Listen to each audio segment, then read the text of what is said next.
To resolve this issue, click on the Start menu and type Advanced Systems.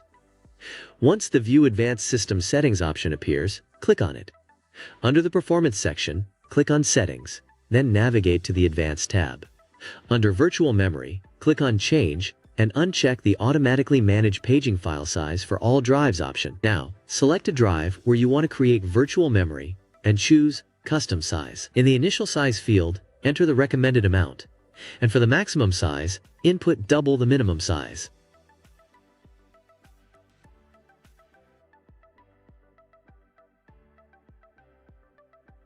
Click on Set, then click on OK to confirm.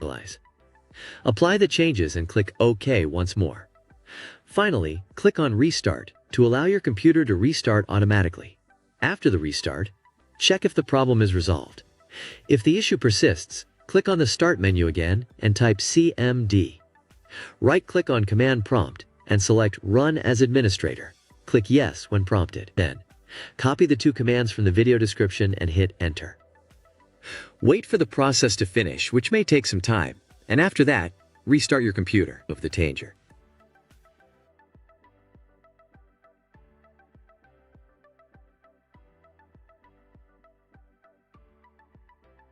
Before ending this video, I'd like to mention that I create high-quality, tech-related videos every day.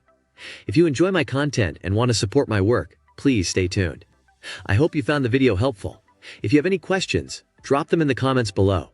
As always, thanks for watching, and I'll see you in the next video.